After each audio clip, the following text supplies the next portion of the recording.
அனுசரணை வழங்குவோர் சந்தோஷமான எதிர்காலத்திற்கு செலின்கோ லைஃபுடன் உங்கள் ஓய்வு காலத்தை திட்டமிடுங்கள்.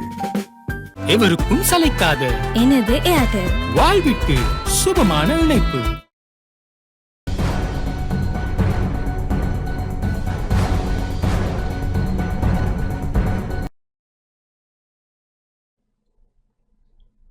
வணக்கம்.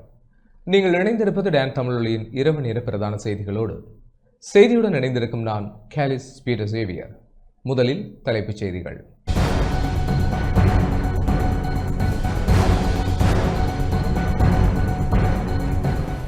ஈரானின் இடைக்கால உச்ச தலைவராக ஆயதுல்லா அலி ரேசா அராஃபி நியமனம். ஈரானின் உச்ச தலைவர் கமேனி கொல்லப்பட்டதற்கு எதிர்ப்பு தெரிவித்து அமெரிக்காவிற்கு எதிராக பல்வேறு நாடுகளிலும் போராட்டங்கள். ஹோர்மோஸ் நீரிணை ஊடாக எந்த ஒரு கப்பலுக்கும் பயணிக்க அனுமதி இல்லை என ஈரானிய இஸ்லாமிய புரட்சிகர பாதுகாப்பு படை அறிவிப்பு. மத்திய கிழக்கு பிராந்தியத்தில் தற்போது நிலவி வரும் தளம்பலான பாதுகாப்பு சூழல் குறித்து அவதானத்துடனும் எச்சரிக்கையுடனும் இருக்குமாறு இலங்கை தூதரகம் அறிவுறுத்தல். நாட்டுக்கு தேவையான போதுமான அளவு எரிபொருள் கையிருப்பில் உள்ளதாக இலங்கை பெட்ரோலிய கூட்டுத்தாபனம் அறிவிப்பு. மருத்துவ கல்விக்கான தேசிய கொள்கையை வகுக்க குழு ஒன்றை நியமிக்குமாறு பிரதமர் கலாநிதி ஹரணி அமரசூரிய அறிவுறுத்தல். மக்களின் வாழ்விடங்கள் மற்றும் வாழ்வாதார காணிகளை விடுவிப்பதற்கு நடவடிக்கை எடுக்குமாறு சுற்றாடல் அமைச்சரிடம் வடக்கு மாகாண ஆளுநர் கோரிக்கை. போதைப்பொருள் ஒழிப்பு வாரம் மட்டக்களப்பில் பிரகடனம்.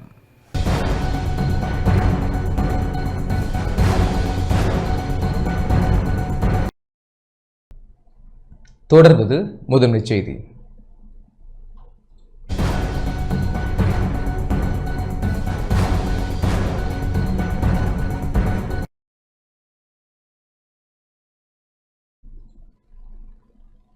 ஈரானின் இடைக்கால உச்ச தலைவராக ஆயத்துல்லா அலி ரேசா அராஃபி நியமிக்கப்பட்டுள்ளார். அமெரிக்கா இஸ்ரேல் தாக்குதலில் ஈரானின் உச்ச தலைவர் ஆயத்துல்லா அலி கமேனி உயிரிழந்ததை தொடர்ந்து அந்நாட்டின் புதிய இடைக்கால உச்ச தலைவராக ஆயத்துல்லா அலி ரேசா அராஃபி நியமிக்கப்பட்டுள்ளதாக ஈரானிய ஊடகங்கள் செய்தி வெளியிட்டுள்ளன. ஈரான் அரசை வழிநடத்த அராஃபி தலைமையில் 3 பேர் கொண்ட கவுன்சில் அமைக்கப்பட்டுள்ளதாக அறிவித்துள்ளனர். மத்திய கிழக்கில் இஸ்ரேல் மற்றும் அமெரிக்காவுடனான போர் சூழல் தீவிரமடைந்துள்ள நிலையில் அலி கமேனியின் மறைவு ஈரானுக்கு பெரும் அரசியல் நெருக்கடியை ஏற்படுத்தியுள்ளது. இந்த தருணத்தில் நாட்டின் நிர்வாகம் மற்றும் இராணுவ கட்டமைப்பை தடையின்றி முன்னெடுத்துச் செல்வதற்காக அலி ரேசா அராஃபியின் நியமனம் மிக முக்கியமானதாக பார்க்கப்படுகிறது. ஈரானின் நிபுணர்கள் பேரவை விரைவில் கூடி நிரந்தரமான ஒரு புதிய உச்ச தலைவரை தேர்ந்தெடுக்கும் வரை அலி ரேசா அராஃபி நாட்டின் உயரிய முடிவுகளை எடுக்கும் அதிகாரத்தை கொண்டிருப்பார். இடைக்கால தலைவராக அவர் நியமிக்கப்பட்டாலும் தேசிய பாதுகாப்பு மற்றும் வெளியுறவு கொள்கைகளில் ஜனாதிபதி மசூத் பெஷன்கியன் உள்ளடங்கிய தற்காலிக சபையுடன் இணைந்து அவர் பணியாற்றுவார் என தெரிவிக்கப்பட்டுள்ளது.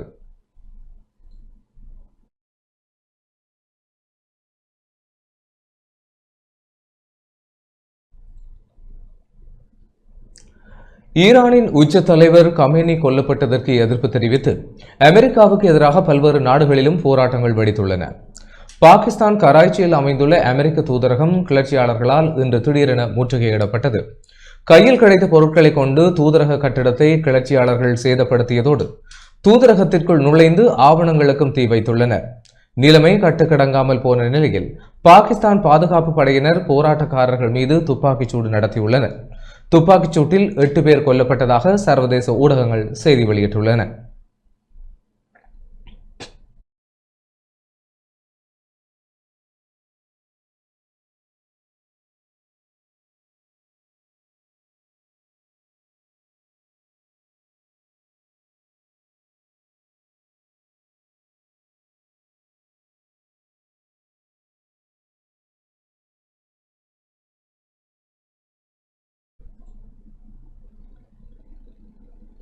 ஹோர்மூஸ் நீரிணை ஊடாக எந்த ஒரு கப்பலுக்கும் பயணிக்க அனுமதி இல்லை என ஈரானிய இஸ்லாமிய புரட்சிகர பாதுகாப்பு படை தெரிவித்துள்ளது. ஈரானிய தஸ்னிம் செய்தி நிறுவனம் இது குறித்து செய்தி வெளியிட்டுள்ளது. அமெரிக்க மற்றும் இஸ்ரேலிய இலக்குகளுக்கு எதிராக ஈரானிய ஆயுதப்படைகள் பழிவாங்கும் தாக்குதல்களை தொடர்ந்து முன்னெடுத்து வரும் நிலையில் இந்த நடவடிக்கை எடுக்கப்பட்டுள்ளதாக அந்த நிறுவனம் குறிப்பிடப்பட்டுள்ளது. ஈரானிய தாக்குதல்களால் இதுவரை 14 அமெரிக்க தளங்கள் சேதமடைந்துள்ளதாக தெரிவிக்கப்பட்டுள்ளது. இஸ்ரேலும் அமெரிக்காவும் இணைந்து ஈரான் மீது தாக்குதல் நடத்தியதை தொடர்ந்து மத்திய கிழக்கு பிராந்தியத்தில் தொடர்ந்தும் பதற்ற நிலை காணப்படுகிறது. இந்த சூழ்நிலையை கருத்தில் கொண்டு பயணிகள் மற்றும் பணியாளர்களின் பாதுகாப்பிற்காக மத்திய கிழக்கிற்கு பயணிக்கும் அனைத்து விமான நிறுவனங்களும் தமது விமான சேவைகளை தற்காலிகமாக நிறுத்தியுள்ளன. அத்துடன் மத்திய கிழக்கு நாடுகளும் தமது வான்பரப்புகளை மூடுவதற்கு நடவடிக்கை எடுத்துள்ளன. தற்போதைய பதற்றமான நிலையில் ஹோர்மூஸ் நீரிணியை மூடுவதற்கு ஈரான் எடுத்துள்ள தீர்மானம் உலகெங்கிலும் உள்ள பல நாடுகளை பாதிக்கும் ஒரு விடயமாக மாறியுள்ளது.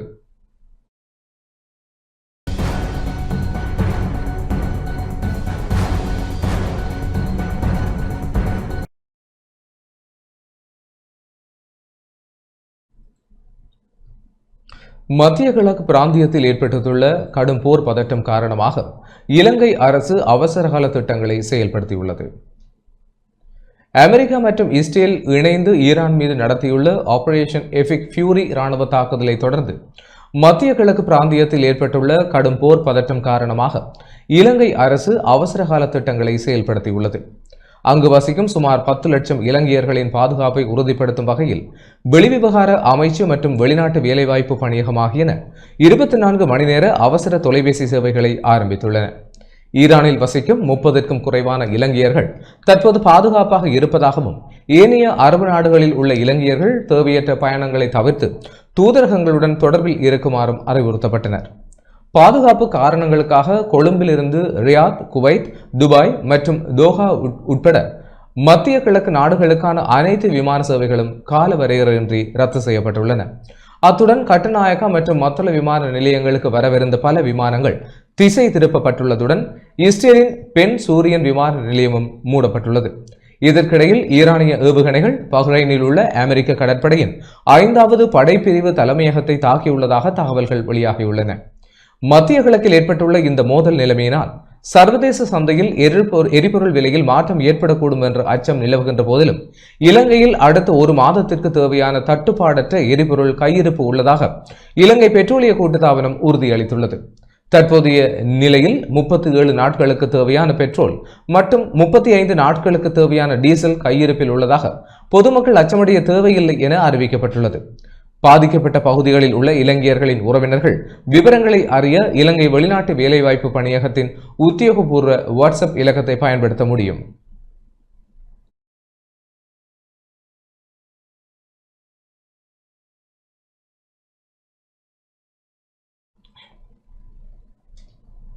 மத்திய கிழக்கு பிராந்தியத்தில் தற்போது நிலவி வரும் தளம்பலான பாதுகாப்பு சூழல் மற்றும் மாற்றங்கள் குறித்து அவதானத்துடனும் எச்சரிக்கையுடனும் இருக்குமாறு சவுதி அரேபியாவுக்கான இலங்கை தூதரகம் அங்கு வாழும் இலங்கையர்களுக்கு அவசர அறிவுறுத்தல் விடுத்துள்ளது.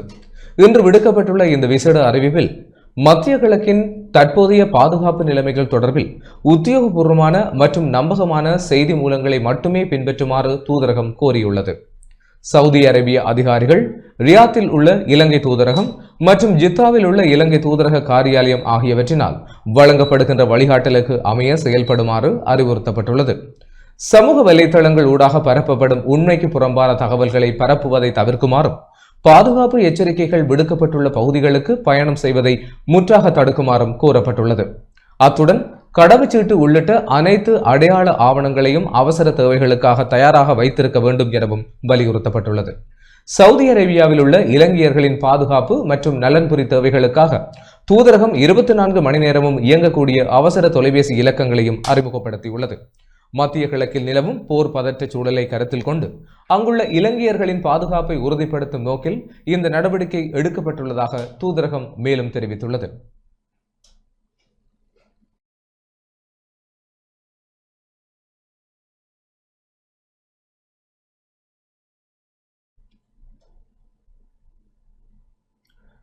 மத்திய கிழக்கு நாடுகளுக்கான விமான பயணங்கள் ரத்து செய்யப்பட்டதன் காரணமாக இலங்கையிலிருந்து வெளியேற முடியாமல் தங்கியிருக்கும் வெளிநாட்டவர்களின் விசா காலத்தை நீடிக்க நடவடிக்கை எடுக்கப்பட்டுள்ளது. இதன்படி அவர்களின் விசா காலம் 7 நாட்களுக்கு நீடிக்கப்படும் என்றும் அதற்காக எவ்வித கட்டணமும் அறவிடப்பட மாட்டாது என்றும் குடிவரவு குடியகல்வு கட்டுப்பாட்டாளர் நாயகம் தெரிவித்துள்ளார். மத்திய கிழக்கில் நிலவும் போர் சூழல் காரணமாக அந்த வான்பரப்பு ஊடாக மேற்கொள்ளப்படும் அனைத்து விமான பயணங்களையும் நேற்று நிறுத்துவதற்கு நடவடிக்கை எடுக்கப்பட்டது. இதன் காரணமாக இலங்கையிலிருந்து வெளியேற முடியாமல் போகும் பயணிகள் எதிர்நோக்கும் சிரமங்களை கருத்தில் கொண்டு இந்த தீர்மானம் எடுக்கப்பட்டுள்ளதாக அவர் மேலும் குறிப்பிட்டார். மத்திய கிழக்கில் ஏற்பட்டுள்ள இந்த நிலைமையினால் பாதிக்கப்பட்டுள்ள வெளிநாட்டவர் மீண்டும் புறப்பட்டு செல்லும் வரை அவர்கள் எவ்வித அசௌகரியங்களுமின்றி நாட்டில் தங்கியிருக்க நடவடிக்கை எடுக்கப்பட்டுள்ளது.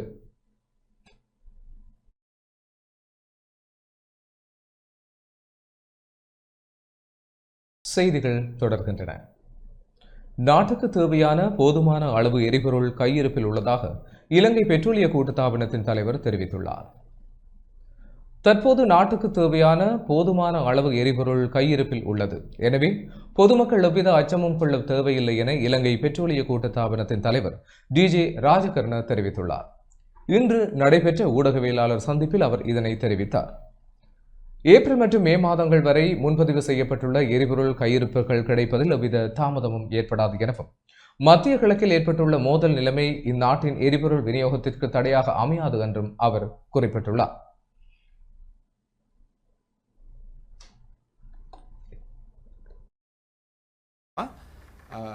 ඩීසල් ගත්තොත් දවස් 31කට තියෙනවා. සුපිරි ඩීසල් දවස් 72කට තියෙනවා. ගුවන් යානා ඉන්ධන දවස් 47කට තියෙනවා. එතකොට මේ තත්ත්වයට එක්ක ගත්තොතින් කිසිම හේතුවක් නැහැ. தொடர்ந்து அவர் கூறியதாவது, நாங்கள் இதனை பொறுப்புடன் கூறுகிறோம். எனவே எரிபொருள் வரிசைகளில் காத்திருப்பதில் எந்த பயனும் இல்லை. இன்று நாங்கள் எரிபொருள் விநியோகம் செய்ய திட்டமிட்டிருக்கவில்லை.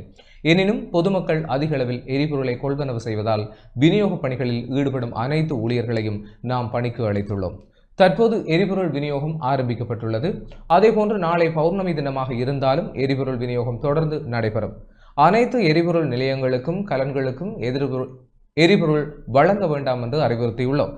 யாராவது கலன்களில் எரிபொருளை பெற்றுச் சென்று அதிக விலைக்கு விற்பனை செய்ய முயற்சித்தால் அவர்களுக்கு எதிராக சட்டம் கடுமையாக நடைமுறைப்படுத்தப்படும் என்றும் அவர் தெரிவித்தார்.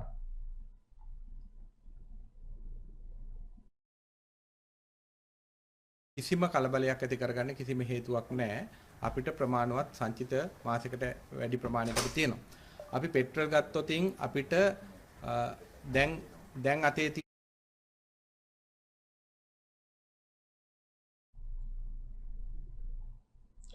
ஈரான் மீது இஸ்ரேல் தாக்குதல் நடத்தியதை தொடர்ந்து யாழ்ப்பாண மாவட்டத்தில் உள்ள எரிபொருள் நிரப்பு நிலையங்களில் மக்கள் நீண்ட வரிசையில் காத்திருக்கின்றனர். எரிபொருள் தட்டுப்பாடு ஏற்படும் என்ற அச்சத்தில் மக்கள் எரிபொருளை பெற்றுக்கொள்ள வரிசையில் காத்திருக்கின்றனர். அந்த வகையில் நேற்றும் இன்றும் மக்கள் வரிசையில் காத்திருப்பதை அவதானிக்கக்கூடியதாக உள்ளது.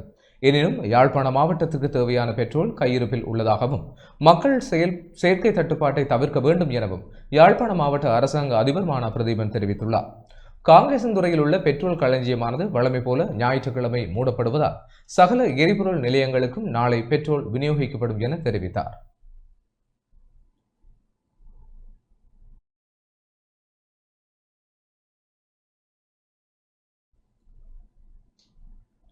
நுவரெலியா பிரதான நகரில் உள்ள எரிபொருள் நிரப்பு நிலையங்களில் எரிபொருள் பெறுவதற்காக பெரும் எண்ணிக்கையிலானோர் இன்று காலை முதல் நீண்ட வரிசையில் காத்திருந்தனர். நுவரெலியா பதுளை பிரதான வீதியில் உள்ள எரிபொருள் நிலையத்தில் எரிபொருளை கொள்வனவு செய்வதற்கு மக்கள் வரிசையில் நிற்பதை அவதானிக்க முடிந்தது. நுவரெலியா போலீசார் எரிபொருள் நிரப்பு நிலையங்களுக்கு அருகில் வாகனங்கள் வரிசையில் நிற்கும் போது போக்குவரத்து நெரிசலை குறைப்பதற்கு நடவடிக்கை எடுத்துள்ளனர். மத்திய கிழக்கில் ஏற்பட்டுள்ள மோதல் காரணமாக நாட்டில் எரிபொருள் விநியோகத்திற்கு இடையூறு இல்லை. ஒரு மாதத்திற்கு தேவையான எரிபொருள் கையிருப்பு உள்ளதாக பெட்ரோலிய கூட்டுத்தாபனம் தெரிவித்துள்ள போதும் நாடளாவிய ரீதியிலுள்ள எரிபொருள் நிலையங்களில் நேற்று முதல் நீண்ட வரிசை நிலவுகின்றமை குறிப்பிடத்தக்கது. இதேவேளை மலையகத்தில் உள்ள பிரதான நகர் பகுதியில் அமைந்துள்ள எரிபொருள் நிலையங்களில் காலை முதல் எரிபொருள் பெறுவதற்காக நீண்ட வரிசை ஏற்பட்டுள்ளது. ஹட்டன், மஸ்கலியா, கினிகத்தேனை, நாவலப்பட்டி உட்பட பல பகுதிகளில் நீண்ட வரிசை காணப்படுகின்றமையினால் பெரும் போக்குவரத்து நெரிசலும் ஏற்பட்டுள்ளமை குறிப்பிடத்தக்கது.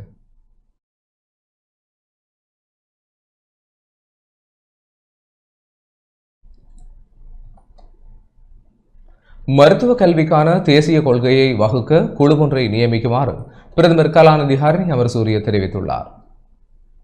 மருத்துவ கல்விக்கான தேசிய கொள்கையொன்றின் அவசியத்தை மாணவர் சங்கங்கள் வலியுறுத்தியதை தொடர்ந்து அதற்கான கொள்கை வரைவை தயாரிப்பதற்கு குழு ஒன்றை நியமிக்குமாறும் அதில் மாணவர் சங்கங்களின் கருத்துக்களை முன்வைக்குமாறும் பிரதமர் கலாநிதி ஹரணி அமரசூரிய தெரிவித்தார். மருத்துவ பீட மாணவர் செயல்பாட்டு குழுவின் உறுப்பினர்களுக்கும் பிரதமர் கலாநிதி ஹரணி அமரசூரியவிற்கும் இடையிலான கலந்துரையாடல் அலரி மாளிகையில் நடைபெற்றது. இதேபோதே பிரதமர் மேற்கண்டவாறு குறிப்பிட்டார். இக்கலந்துரையாடலின் போது பல்கலைக்கழகங்களில் மாணவர்கள் எதிர்கொள்ளும் பல்வேறு பிரச்சனைகள் குறித்து மருத்துவ பீட மாணவர் செயல்பாட்டு குழுவினர் விரிவாக விளக்கம் அளித்தனர்.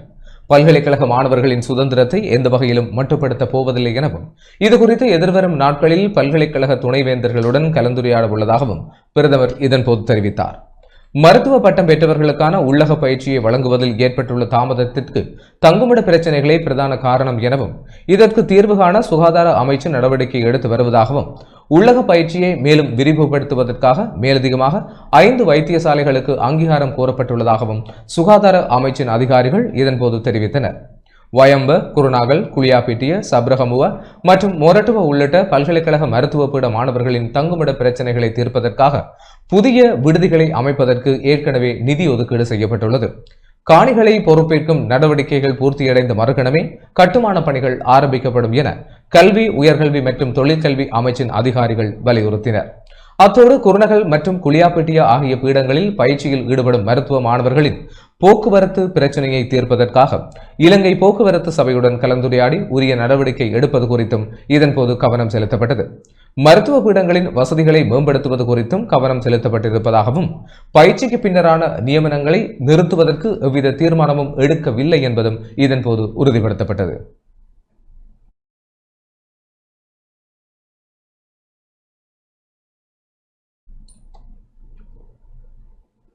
மக்களின் வாழ்விடங்கள் மற்றும் வாழ்வாதார காணிகளை விடுவிப்பதற்கு நடவடிக்கை எடுக்குமாறு சுற்றாடல் அமைச்சரிடம் வடக்கு மாகாண ஆளுநர் வலியுறுத்தியுள்ளார். வனவள திணைக்களம் மற்றும் வன உயிரிகள் திணைக்களம் ஆகியவற்றால் கையகப்படுத்தப்பட்டுள்ள மக்களின் வாழ்விடங்கள் மற்றும் வாழ்வாதார காணிகளை விடுவிப்பதற்கான நடவடிக்கைகளை துரிதப்படுத்துமாறு வடக்கு மாகாண ஆளுநர் நாவண்ணா வேதநாயகன் சுற்றாடல் அமைச்சரிடம் வலியுறுத்தியுள்ளார்.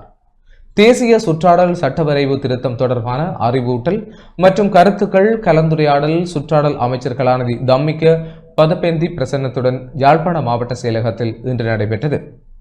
இந்த நிகழ்வில் கலந்து கொண்டு உரையாற்றும் போதே ஆளுநர் இதனை தெரிவித்தார்.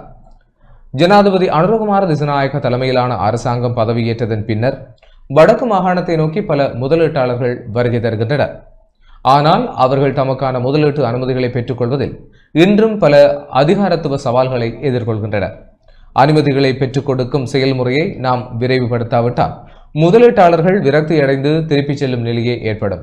எனவே இந்த அனுமதிகளை பெற்றுக்கொள்வதில் சுற்றாடல் அமைச்சின் கீழான நிறுவனங்கள் ஏற்படுத்தும் தாமதங்கள் மற்றும் தடைகள் இயலுமானவரை விரைவாக களையப்பட வேண்டும்.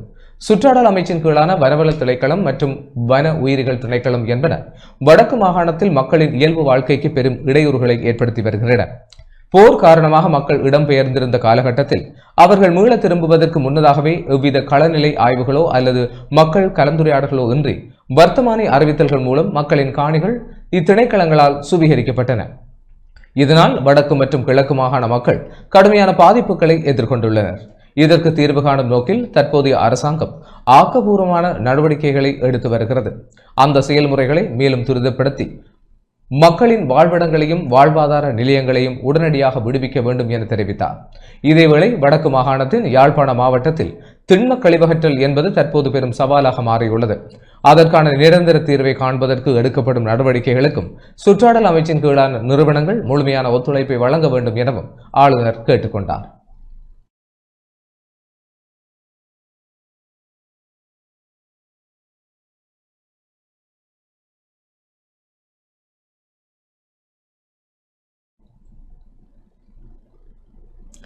கொட்டகலை ஸ்டோனி கிளிப் வன பாதுகாப்பு பகுதியில் இனந்தெரியாதவர்களால் வைக்கப்பட்ட தீயினால் பல ஏக்கர் காட்டு பகுதி தீயினால் அழிவடைந்துள்ளது. திம்புள்ள பத்தனை போலீஸ் பிரிவுக்குட்பட்ட கொட்டகலை ஸ்டோனி கிளிப் வன பாதுகாப்பு பகுதியில் இனம் தெரியாதவர்களால் வைக்கப்பட்ட தீயினால் பல ஏக்கர் வளமான காட்டு பகுதி தீயினால் அழிவடைந்துள்ளது. கொட்டகலை நகர பிரதேச மக்கள் உட்பட கொட்டகலை பிரதேச சபைக்குட்பட்ட பிரதேசங்களைச் சேர்ந்த மக்களுக்கு இந்த வனப்பகுதியிலிருந்தே நீர் வடிகால் அமைப்பு சபையின் மூலம் குடிநீர் பெற்றுக் கொடுக்கப்படுகின்றன. இந்த பகுதிக்கு தீ வைக்கப்பட்டுள்ளதால் நீரூற்றுக்கள் அற்றுப்போய் எதிர்காலத்தில் பாரிய குடிநீர் தட்டுப்பாடு ஏற்படுவதற்கான வாய்ப்பு காணப்படுவதாக பிரதேசவாசிகள் தெரிவிக்கின்றனர். மலையக பகுதியில் தற்போது வறட்சியான காலநிலை காணப்படுவதாலும் காற்று வீசுவதனாலும் தீ வேகமாக பரவி வருகின்றது. இதனால் தீ கட்டுப்பாட்டுக்குள் கொண்டு வருவது கடினமாக காணப்படுவதாகவும் தெரிவிக்கின்றனர்.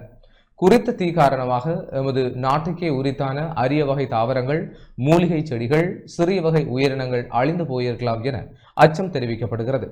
காடுகளுக்கு தீ வைப்பதனால் பல்வேறு பாதிப்புகள் ஏற்படுகின்ற நிலையில் தீ வைப்பவர்களை கைது செய்வதற்குரிய அதிகாரிகள் நடவடிக்கை எடுக்க வேண்டும் என கோரிக்கை விடுக்கப்படுகின்றது.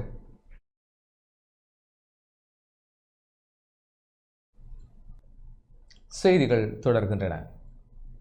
போதைப்பொருள் ஒழிப்பு வாரம் மட்டக்களப்பில் பிரகடனப்படுத்தப்பட்டு ஆரம்பித்து வைக்கப்பட்டது. முழு நாடும் ஒன்றாக தேசிய வேலை திட்டத்திற்கு இணையாக நடைமுறைப்படுத்தப்படும் போதைப்பொருள் ஒழிப்பு வாரம் இன்று நாடளாவிய ரீதியில் ஆரம்பமானது. மட்டக்களப்பு மாவட்டத்தின் பிரதான நிகழ்வு மட்டு நகரில் மாவட்ட அரசாங்க அதிபர் JS அருள்ராஜ் தலைமையில் நடைபெற்றது. நிகழ்வில் மாவட்ட சிரேஷ்ட போலீஸ் அத்தியட்சகர் லலித் லீலாரத்ன, பிராந்திய உதவி போலீஸ் அத்தியட்சகர் மற்றும் போலீஸ் நிலையங்களின் பொறுப்பதிகாரிகள் கலந்து கொண்டனர். விழிப்புணர்வு ஸ்டிக்கர்களும் நகரில் காணப்பட்ட வாகனங்களில் ஒட்டப்பட்டன. இந்த வாரத்தில் அரசு நிறுவனங்கள், பாடசாலைகள் மற்றும் அடிமட்ட அளவில் விரிவான விழிப்புணர்வு நடவடிக்கைகள் முன்னெடுக்கப்பட உள்ளன. ஒரு வாரம் இந்த போதைப்பொருளுக்கு எதிர்ப்பான தினமாக பிரகடனப்படுத்தப்பட்டிருக்காது. இன்றைக்கு ஆரம்பமாகுது. வண்டிய தினத்தில் போலீசாரின் ஒத்துழைப்போட பொதுமக்களை தெளிவுபடுத்துகிற வேலை திட்டம் ஒன்று நடைபெற்றுக் கொண்டிருக்கு. தொடர்ச்சியாக இந்த வாரம் முழுவதும் வெவ்வேறு பிரதேசங்களில் எங்களோட உத்தியோகத்தர்களால் தொடர்ச்சியாக விழிப்புணர்வு நடவடிக்கைகள் மேற்கொள்ளப்படும். இந்த போதைப்பொருள் சம்பந்தமான விடயத்திலிருந்து பல பேர் அந்த விடயங்களிலிருந்து விடுபட விரும்பினாலும் அவர்களுக்கு எந்த விதமான வழிமுறையில் போக வேண்டும் என்றது தெரியாமல் இருக்கிற காரணத்தால் இவ்வாறான விழிப்புணர்வூடாக போதைப்பொருள் பாவனையாளர்கள் உண்மையில் அவர்களை தண்டிக்கப்பட வேண்டியவர்கள் அல்ல, திருத்தப்பட வேண்டியவர்கள். அந்த வகையில் அவர்களுக்கு ஒரு விழிப்புணர்வு ஏற்படுத்தி பொதுமக்களுக்கும் அது தொடர்பானவர்களை அடையாளப்படுத்தி அவர்களுக்கு உதவுவதற்காக இந்த வேலை திட்டம் நடைமுறைப்படுத்தப்படுகிறது. பிரதம நீதியரசர் பிரீத்தி பத்மன் சூரசேன யாழ்ப்பாணம் சாவகச்சேரி நீதிமன்றத்திற்கு இன்று விஜயம் செய்தார். வடக்கிற்கு வருகை தந்துள்ள பிரதம நீதியரசர் பிரீத்தி பத்மன் சூரசேன யாழ்ப்பாணம் சாவகச்சேரி நீதிமன்றத்துக்கு இன்று காலை விஜயம் செய்தார்.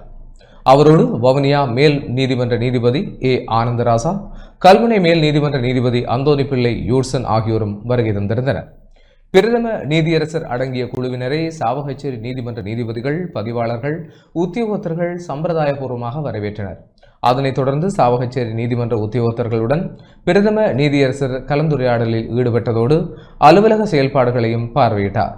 தொடர்ந்து பிரதம நீதியரசர் பிரீத்தி பத்மன் சூரசேன பருத்தித்துறை, மல்லாகம் மற்றும் யாழ்ப்பாண நீதிமன்றங்களுக்கும் விஜயம் மேற்கொண்டிருந்தார். இதேவேளை நேற்றைய தினம் வவுனியா மற்றும் கிளிநொச்சி நீதிமன்றங்களுக்கு விஜயம் மேற்கொண்டிருந்தமை குறிப்பிடத்தக்கது.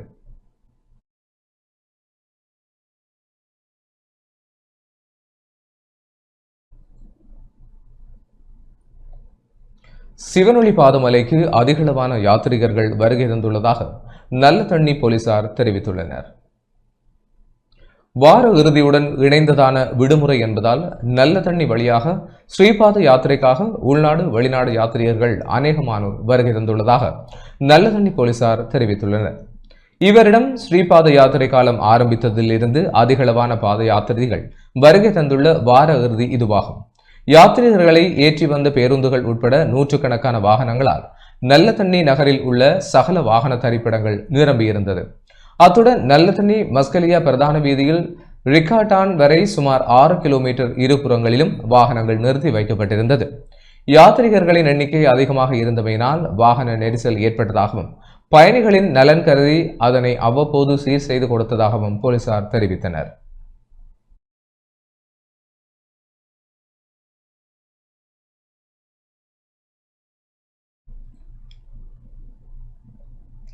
யாழ்ப்பாணம் பருத்தித்துறை கடலில் தொழிலுக்கு சென்ற இளம் மீனவர் சடலமாக மீட்கப்பட்டுள்ளார். யாழ்ப்பாணம் வடமராட்சி வடக்கு பருத்தித்துறை கடலில் தொழிலுக்கு சென்ற இளம் மீனவர் சடலமாக மீட்கப்பட்டுள்ளார். கடந்த வெள்ளிக்கிழமை இரவு கடலுக்கு சென்ற தொழிலாளியின் படகின் இயந்திரத்தில் தூண்டில் கயிறு சிக்கியுள்ளது. அதனை சீர் செய்ய முற்பட்ட போது கடலில் வீழ்ந்து காணாமல் போனதாக கூறப்படுகிறது. பின்னர் அவருடன் சென்ற சக தொழிலாளி தகவல் வழங்கியதை தொடர்ந்து பருத்தித்துறை கொட்டடி பகுதி மீனவர்கள் சுமார் 25க்கும் மேற்பட்ட படகுகளில் தேடுதல் நடாத்தி சடலத்தை கண்டுபிடித்து இன்று காலை கரை சேர்த்தனர். சடலமாக மீட்கப்பட்ட தொழிலாளி பருத்தித்துறை கொட்டடியைச் சேர்ந்த 23 வயதான விஜயகுமார் நிக்சன் என்ற ஒரு குழந்தையின் தந்தை என அடையாளம் காணப்பட்டுள்ளார். இச்சம்பவம் தொடர்பாக பருத்தித்துறை போலீசார் விசாரணைகளை மேற்கொண்டு வருகின்றனர்.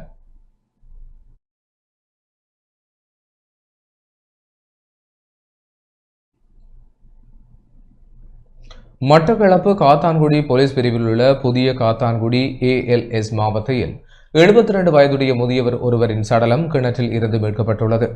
சடலமாக மீட்கப்பட்டவர் அதே இடத்தைச் சேர்ந்த 3 பிள்ளைகளின் தந்தையான முகமது முஸ்தபா அப்துல் கபூர் என அடையாளம் காணப்பட்டுள்ளது.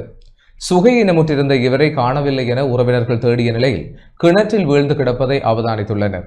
இது தொடர்பாக காத்தான்குடி போலீசாருக்கு அறிவிக்கப்பட்டதை அடுத்து சம்பவ இடத்திற்கு விரைந்த காத்தான்குடி போலீசார் ஆரம்பகட்ட விசாரணைகளை மேற்கொண்டனர். இந்த சம்பவம் தொடர்பாக காத்தான்குடி போலீசார் மேலதிக விசாரணைகளை மேற்கொண்டு வருகின்றனர்.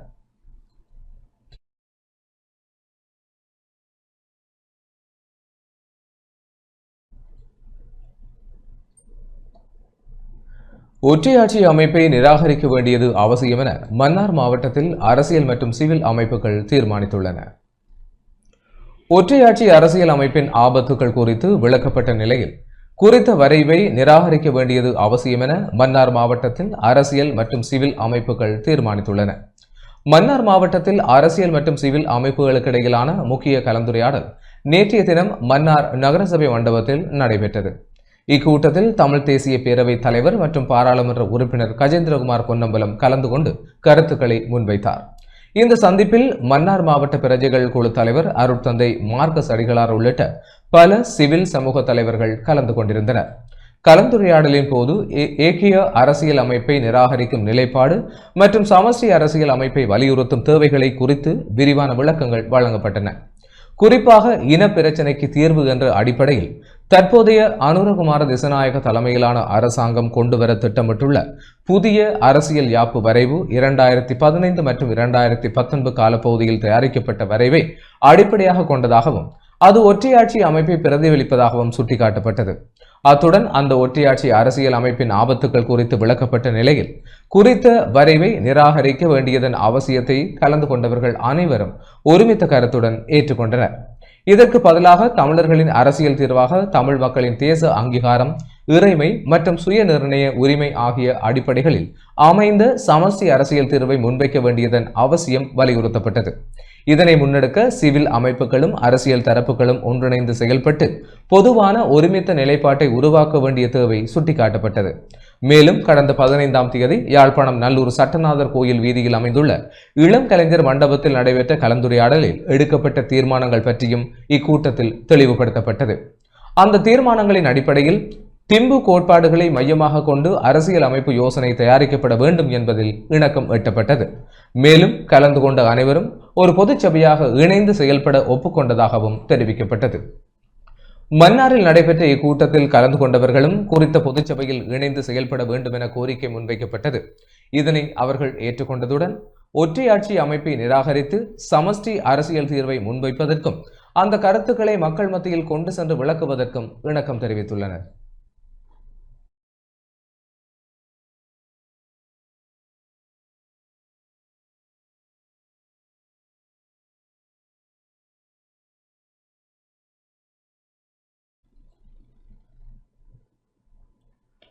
மக்களின் வாழ்க்கை தரத்தை உயர்த்தும் நோக்கில் மத்திய மாகாண சபையின் கீழுள்ள உள்ளூராட்சி நிறுவனங்களுக்கு தெளிவூட்டப்பட்டது. 2026ஆம் ஆண்டில் உள்ளூராட்சி நிறுவனங்களுக்கு வழங்கப்படும் நிதி ஒதுக்கீட்டின் அளவை உயர்த்துவதற்கு அரசாங்கத்தினால் எடுக்கப்பட்ட தீர்மானத்தின்படி மத்திய மாகாண சபையின் கீழுள்ள உள்ளூராட்சி நிறுவனங்களுக்கு தெளிவூட்டும் நிகழ்வு கண்டி குண்டசாலையில் வல்லேகல மத்திய மாகாண சபை கேட்போர் கூடத்தில் இடம்பெற்றது. மத்திய மாகாண ஆளுநர் பேராசிரியர் SPS அபயகோன், பொது நிர்வாகம், மாகாண சபைகள் மற்றும் உள்ளூராட்சி பிரதி அமைச்சர் P. ருவன் சேனரத்ன தலைமையில் இந்த நிகழ்வு இடம்பெற்றது. உள்ளூராட்சி நிறுவனங்களின் அபிவிருத்தி திட்டங்கள் மூலம் அந்தந்த பகுதிகளில் வசிக்கும் மக்களின் வாழ்க்கை தரத்தை உயர்த்துவதற்கு மத்திய அரசின் நிதி உதவியை மட்டும் சார்ந்திராத வகையில் பொருளாதார ரீதியாக சுயாதீனமாக நிறுவனங்களாக அவற்றை முன்னேற்றுவதற்கும் புதிய வருமானத்தை உருவாக்குவதற்கும் வழிகளை உருவாக்குதல் அல்லது தற்போதைய வருமான வழிகளை மேம்படுத்துவது தொடர்பாக தேவையான வழிகாட்டுதல்களை வழங்கும் நோக்கில் இந்த நிகழ்ச்சி நடத்தப்பட்டது. உள்ளூராட்சி நிறுவனங்களின் தலைவர்கள் அதிகாரிகளுக்கு தெளிவூட்டுவதில் வேலை திட்டம் தொடர்பான பரிந்துரைகள், கருத்துக்கள் மற்றும் சிக்கல்களை அடையாளம் காணுதல், அவற்றிற்கு தீர்வுதல் வழங்கி குறித்து பரிசீலித்தல் தொடர்பிலும் இதன்போது விளக்கம் அளிக்கப்பட்டது.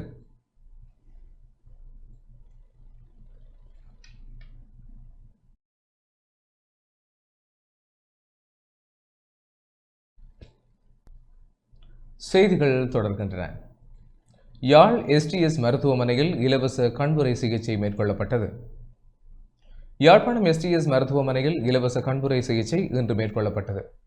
எஸ்டிஎஸ் வைத்தியசாலை மற்றும் லயன்ஸ் கழகத்தின் ஏற்பாட்டில் இந்த மருத்துவ செயல்பாடு முன்னெடுக்கப்பட்டது.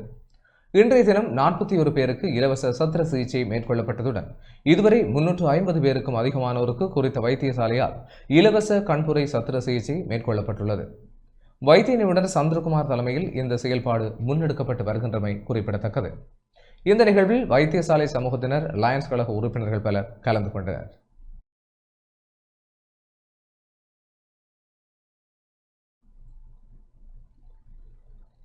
யாழ்ப்பாணம் வடமராட்சி கிழக்கு கட்டைக்காட்டில் யாழ் கத்தோலிக்க முன்னணி மருத்துவர்கள் அமைப்பினால் இன்று இலவச மருத்துவ முகாம் நடத்தப்பட்டது. கட்டைக்காடு பங்கு தந்தை வசந்தன் அடிகளார் தலைமையில் ரோமன் கத்தோலிக்க தமிழ் கலவன் பாடசாலையில் காலை 8 மணியிலிருந்து பிற்பகல் 1 மணி வரை மருத்துவ முகாம் நடைபெற்றது. இந்த மருத்துவ முகாமில் குருதியமுக்க பரிசோதனை, நீரிழிவு பரிசோதனை, இதய நோய்களுக்கான ஆலோசனைகள் மற்றும் பரிசோதனையில் பெண் நோயியல் மற்றும் கர்ப்பவதிகளுக்கான ஆலோசனைகள், புற்றுநோய் சம்பந்தமான ஆலோசனைகள், பற்சிகிச்சை மற்றும் பற்சீரமைப்பு தொடர்பான ஆலோசனைகள், கண் பரிசோதனை, குழந்தை மருத்துவம், விசேட சத்திர சிகிச்சைக்கான ஆலோசனைகள் போன்ற மருத்துவ பரிசோதனைகள் இடம்பெற்றன. அத்துடன் பொதுமக்களுக்கு விழிப்புணர்வு ஏற்படுத்தும் வகையில் யாழ் பல்கலைக்கழக மாணவர்களினால் விழிப்புணர்வு நாடகமும் இடம்பெற்றதுடன் சுமார் 500க்கும் அதிகமானவர்கள் வருகை தந்து பயன்பெற்றமை குறிப்பிடத்தக்கது.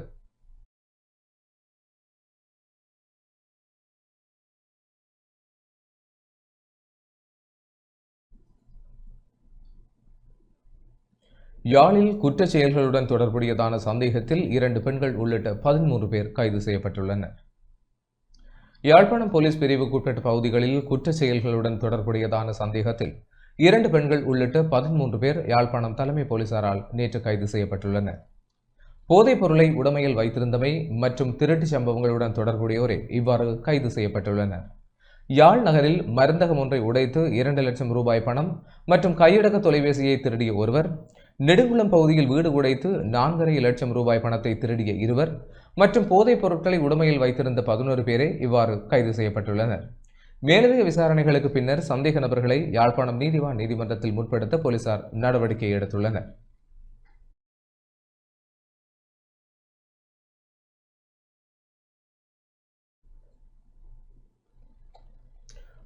நாடளாவிய ரீதியில் நேற்று முன்னெடுக்கப்பட்ட சுற்றி வளைப்பில் குற்றங்களுடன் நேரடி தொடர்புடையவர்கள் என அடையாளம் காணப்பட்ட 12 பேர் கைது செய்யப்பட்டுள்ளனர். குற்றங்கள் மற்றும் போதைப்பொருள் தடுப்புக்காக போலீஸ் மா அதிபரின் ஆலோசனையின் பேரில் நாடளாவிய ரீதியில் முன்னெடுக்கப்படும் விசேட நடவடிக்கையின் நாளாந்த அறிக்கையை போலீசார் வெளியிட்டுள்ளனர்.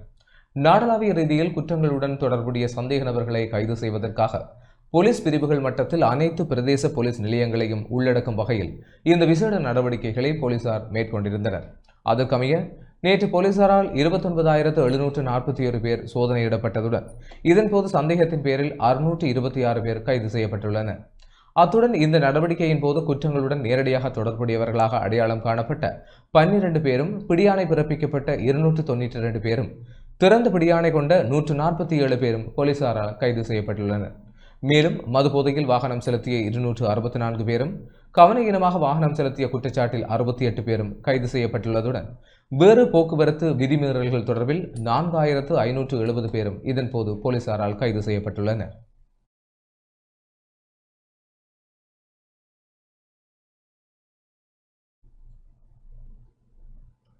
கட்டானை மகையாபத்தை மாயானத்திற்கு அருகில் வெளிநாட்டில் தயாரிக்கப்பட்ட கைத்துப்பாக்கி ஒன்றும் 4 தோட்டாக்களும் கண்டெடுக்கப்பட்டுள்ளன. கட்டானை போலீஸ் பிரிவுக்குட்பட்ட மகையாபத்தை மயானத்திற்கு அருகில் உள்ள உட்பாதை ஒன்றில் புதருக்குள் மறைத்து வைக்கப்பட்டிருந்த வெளிநாட்டில் தயாரிக்கப்பட்ட கைத்துப்பாக்கி ஒன்றும் 4 தோட்டாக்களும் கண்டெடுக்கப்பட்டுள்ளன. நீர்கொழும்பு பிராந்திய குற்றப்புலனாய்வு பிரிவின் அதிகாரிகளால் முன்னெடுக்கப்பட்ட சுற்றி வளைப்பின் போதே இந்த துப்பாக்கி மீட்கப்பட்டுள்ளது. ஏதேனும் குற்ற செயலை செய்வதற்கு இந்த ஆயுதம் மறைத்து வைக்கப்பட்டிருந்ததா என்பது குறித்து கட்டானை போலீசாரும் நீர்கொழும்பு பிராந்திய குற்றப்புலனாய்வு பிரிவினரும் மேலதிக விசாரணைகளை மேற்கொண்டு வருகின்றனர்.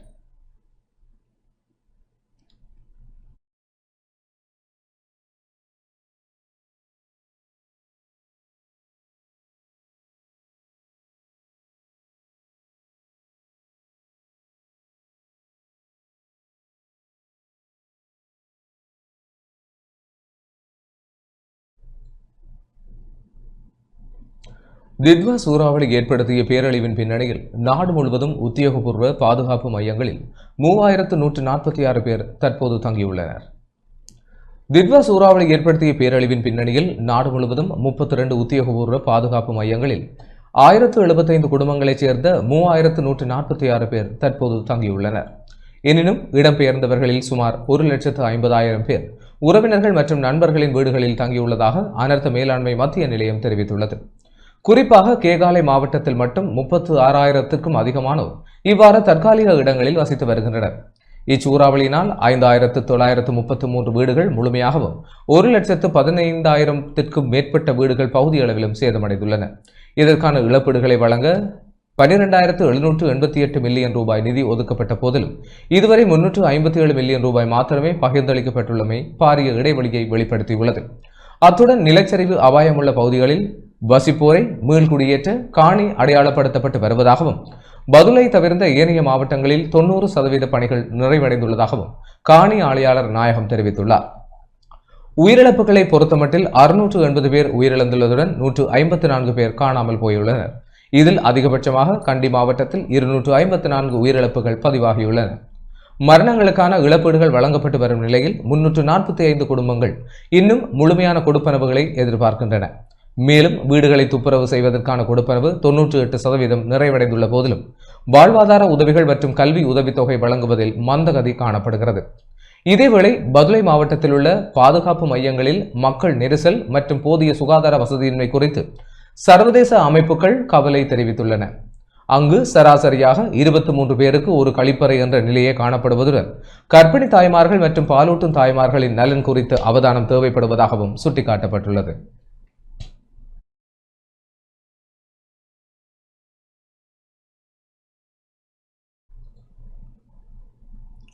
யாழ்ப்பாணம் வடமராட்சி கிழக்கு மணற்காடு கடற்கரையில் இன்று சிரமதானம் முன்னெடுக்கப்பட்டது. வடபிராந்திய சத்தியசாயி நிறுவனத்தின் ஏற்பாட்டில் வடமராட்சி கிழக்கு பிரதேச செயலகம் பருத்தித்துறை பிரதேச சபை இணைந்து மேற்கொண்ட சிரமதான பணி மணல்காடு கடற்கரையில் இன்று காலை இடம்பெற்றது. சிரமதானத்தின் மூலம் கடற்கரையில் காணப்பட்ட அதிகளவான பிளாஸ்டிக் கழிவுகள் உட்பட கழிவுகள் சேகரிக்கப்பட்டு பருத்தித்துறை பிரதேச சபையால் அகற்றப்பட்டன. இதில் சத்தியசாய் சேவா தொண்டர்கள், வடமராட்சி கிழக்கு பிரதேச செயலக உத்தியோகத்தர்கள், பருத்தித்துறை பிரதேச சபை ஊழியர்கள், பருத்தித்துறை பிரதேச சபை உறுப்பினர் ஆன அகஸ்டின், இலங்கை செஞ்சிலுவை சங்க பருத்தித்துறை கிளையினர், மணல்காடு கிராம அபிவிருத்தி சங்கங்கள், பொது அமைப்புகளின் தலைவர்கள், உறுப்பினர்கள், பொதுமக்கள் என பலரும் கலந்து கொண்டனர். இத்துடன் டான் தொலைக்காட்சியின் இரவு நேர பிரதான செய்திகள் நிறைவடைகின்றன. தொடர்ந்தும் செய்திகளோடு இணைந்து கொள்ள டான் நியூஸ் தொலைக்காட்சியோடு இணைந்திருங்கள். வணக்கம்.